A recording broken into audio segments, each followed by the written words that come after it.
Hi, I'm Sharon Bill. Welcome to my Theory Tuition series where I'm working with you step by step through each of the ABRSM theory grades. We're continuing with grade 3 sample paper, which is the newly revised ABRSM exam syllabus, and it can be found on the link below. It's found on the ABRSM website, and I've put the link in the description, and we're just carrying on with this paper here. There are lots of resources available to help you if you visit sharonbill.com. There is a PDF booklet. Oh, I'll just reach that for you. There we go. There's a PDF information sheet that's available in US letter, and it's available on my website if you visit sharonbill.com. Everything you need to know for each step of this series can be found in this document. There's also a page with links to all of my video tutorials on YouTube, where I work with you step by step through each of the ABRSM Music Theory and Practice workbooks. You can also access information about the books I have available.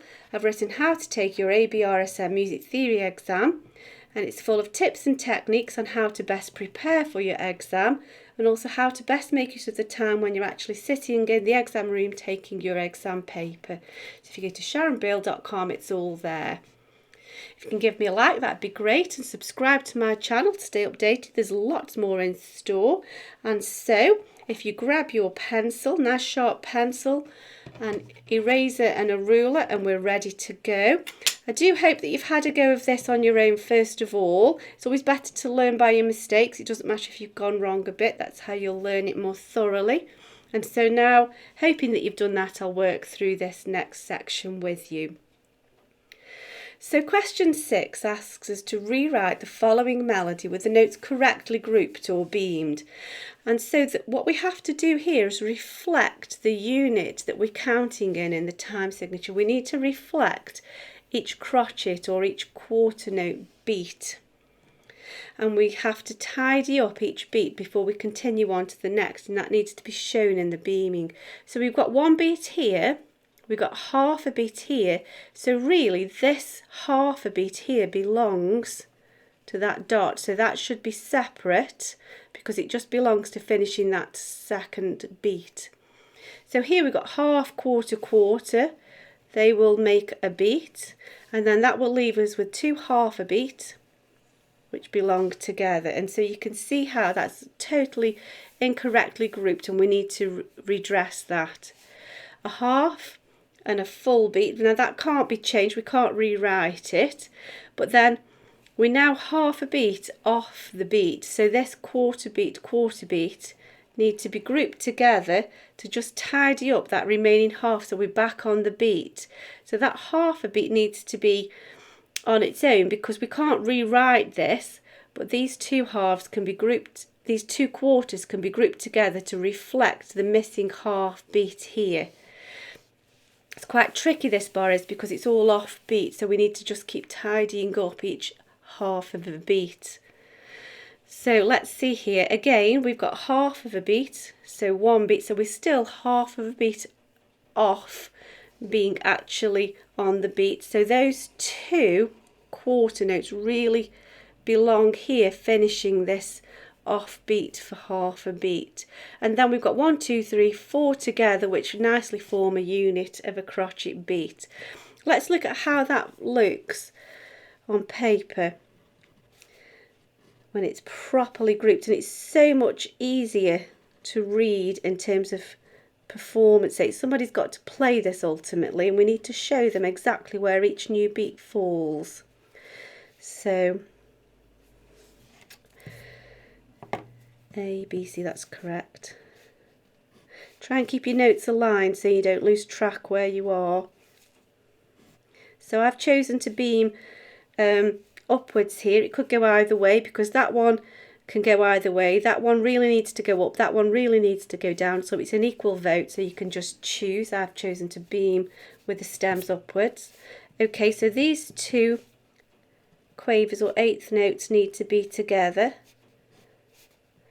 and so you can easily see now beat 1, that finishes beat 2, beat 3, beat 4. This is the tricky bar because not a lot falls exactly on the beat, but we can't rewrite the exercise, So we've just got to tidy up the groups as best we can.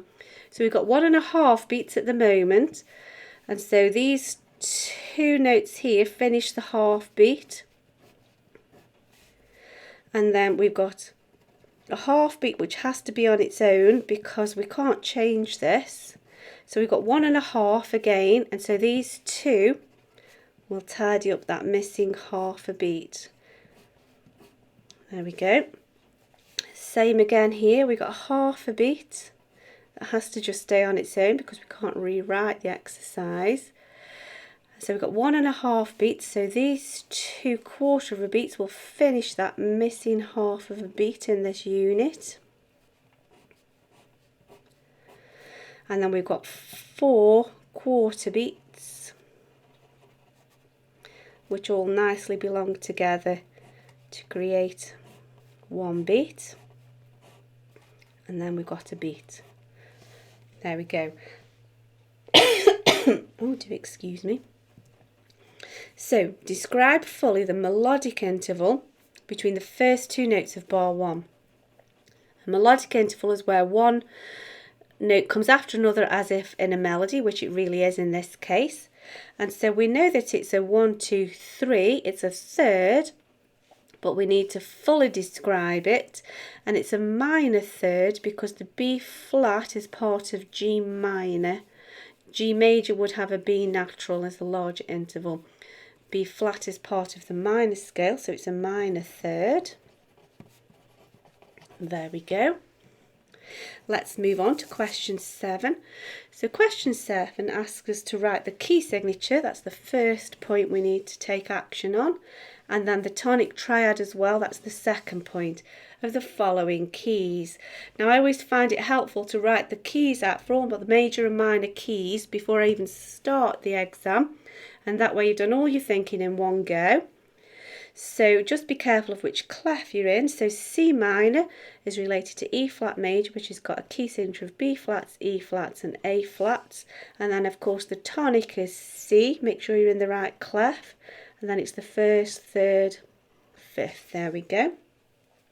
So B flat major has a key signature of B flats and E flats. We're in the treble clef, so just position those carefully.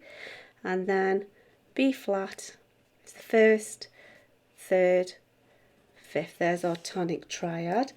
C sharp minor is related to E major, which is 4 sharps. We're in the bass clef, so we've got F sharp, C sharp, G sharp, D sharp. They are positioned very particularly to always make that sort of diamond diagonal shape. And then there's our keynote in bass clef C, first, third, fifth. D major has got 2 sharps, F sharps and C sharps. And then our tonic triad D, F, A, first, third, fifth.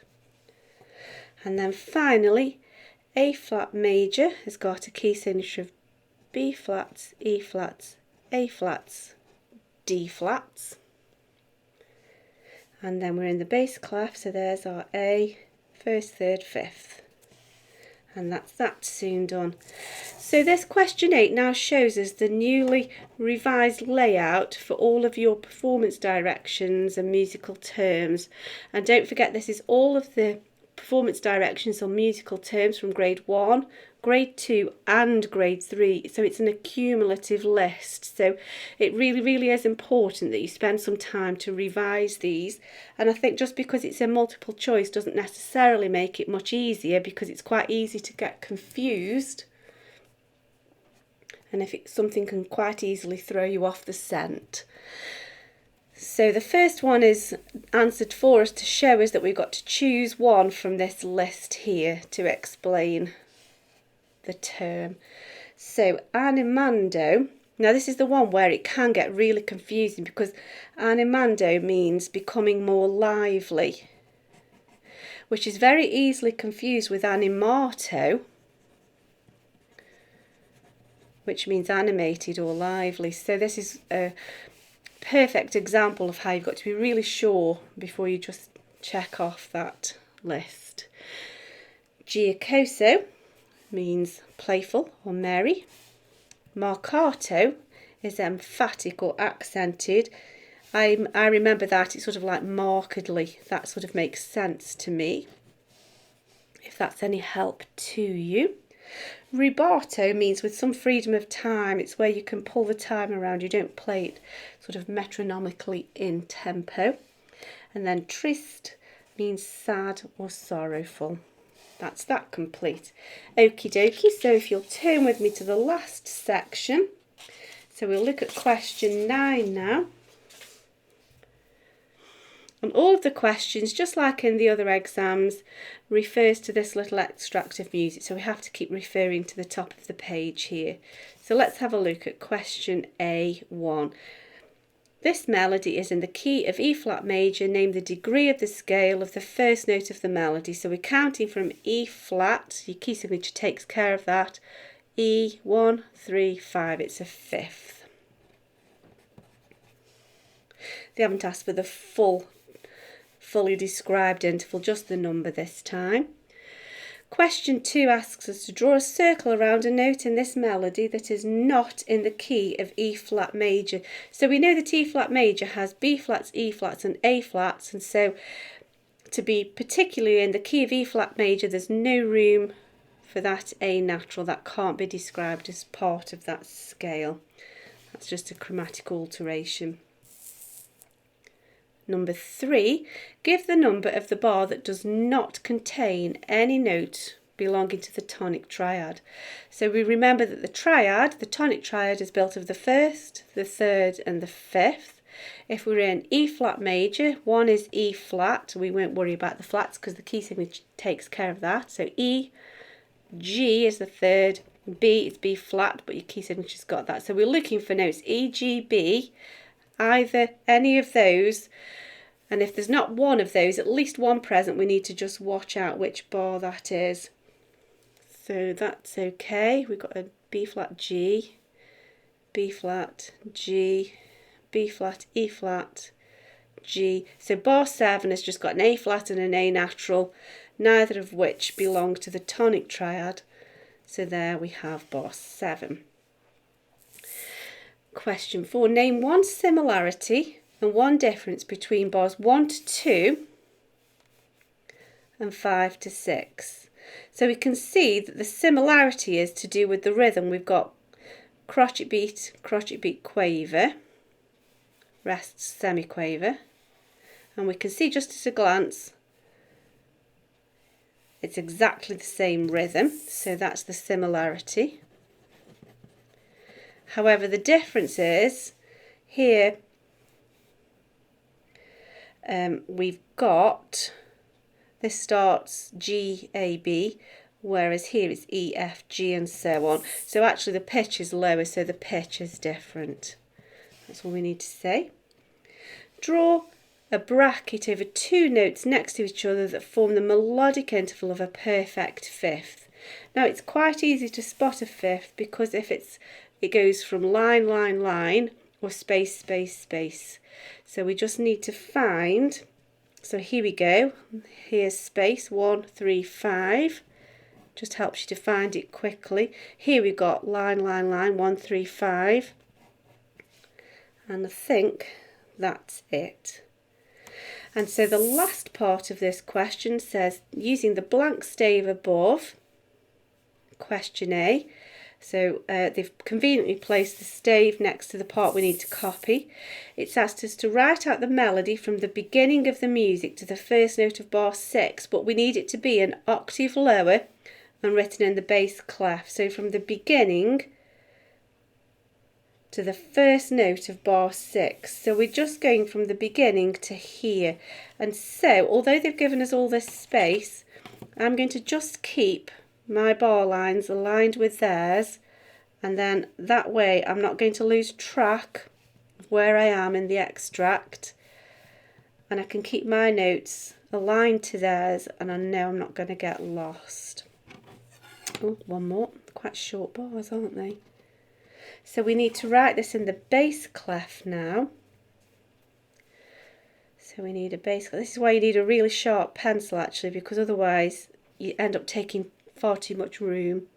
So we'll translate the key signature into the bass clef, And we of course still want the time signature. And so we've got to work an octave lower. At present, there's middle C, we're on the B above middle C, and so we need to now be on the B below middle C. So if you think there would be your middle C, and the B below middle C is there. So let's carry on. So we're going down 3, a third to the G, up a step, back a step, which should take us where we started, so we know we're correct. Up a step, and if we've gone an octave lower, we've gone from C to middle C, and so up a step should take us to middle C, and so we know we're correct there. Down a fifth, if we've worked out 1, 3, 5, so now that takes us to the F. Next do up a step, just fit those rests in. Next door note, and that should take us right back to where we started, so we know we've not gone wrong. And then down a fifth here, like we've just worked out, 1, 3, 5 to the E. That's the E below middle C now, rather than the E above middle C. Next door note takes us to G. There we go, just to that first note, that's all they've asked us for. So we just need to put some stems in place first of all. That's a semi-quaver, quaver, that should be a quaver. It's just a matter of copying carefully. There's 10 marks at stake here, so don't lose marks just by forgetting little details. Let's double check that as we put some slurs in place. There we go, and let's just go the extra mile and deserve all of those points. So we'll put the tempo direction, the dynamics as well, and we've done everything we can to justify a full 10 points there. And that completes that paper. I hope that's been helpful to you. If it has, I hope you're enjoying it as much as I am. Please give me a like, that would be fab. And subscribe to my channel to keep updated. There's loads more to come. And please do visit sharonbill.com. There's loads there to help you, so please do make use of that resource. Thanks for watching, and I'll see you next time. Bye.